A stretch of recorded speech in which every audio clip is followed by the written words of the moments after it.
Hey, oh my goodness. I had to try retaking this like 3 times and I was not sure if it was gonna work. So it's Tuesday tip time. It's a little bit later than I normally do on Tuesday. I think this is episode 5, but I've honestly lost count a little bit. And seeing as I just moved into my new office and into my house and I get to use this office space, I wanted to kind of use that as today's tip and talk about what different colors in your office space can do for you.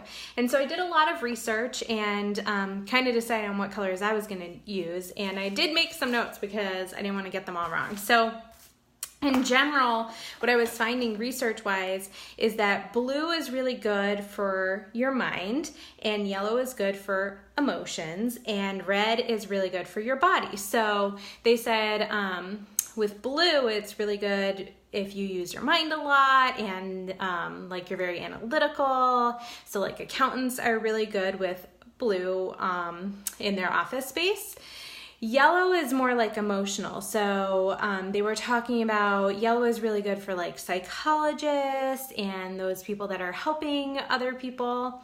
And then red is really good if you are looking to do like physical training, right? So it's a really powerful color. It gets people moving. It's a very physical color and it usually is associated with your body. So then as I was trying to decide what color scheme I wanted for my office, because right now it's pink and I assure you I don't want pink on my walls, I kind of went back and forth, and I don't know if you can see behind me, but I have this really cool like chevron wall, right? And it's coral and gold. And so I started researching what the coral and the gold, and I kind of envisioned having the blue, but it didn't quite make sense because I'm not an accountant, and while I use my mind, it's not really like conducive to that, right? So what I ended up settling on was turquoise. And what I found was that turquoise is a creative color. So it's meant to help creativity and mass communication, and it's a really good color for teaching. And that just seemed like it really suited me. And so what I'm gonna do is I'm gonna paint these pink walls here. I'm gonna paint them like a turquoise color. Shoot, I don't know where I put my turquoise paint swab that I had chosen out. All right, well, you're gonna have to wait and see for that. Because basically my job as a coach is to help other people and like communicate with other people, and there's a little bit of creativity in there, especially with my Etsy shop. So that the turquoise seems to really kind of pull it together, especially because I'm teaching other people, how to be healthier and fitter. So turquoise for me in my office space seemed great. But then I got really curious about, okay, well, if I leave this coral and gold on the walls, is that going to help balance it out to give me like the emotions? Like, does gold count as the yellow for emotions? And is it going to give me like the red, like, okay, physical, here we go. But what I found was that coral is actually really good.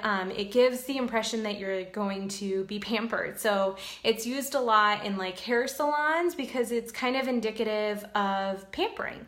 So on my walls, I'm going to have turquoise, which is for creative and mass communications and teaching and all that jazz, which just seems really perfect between my coaching and the Etsy shop.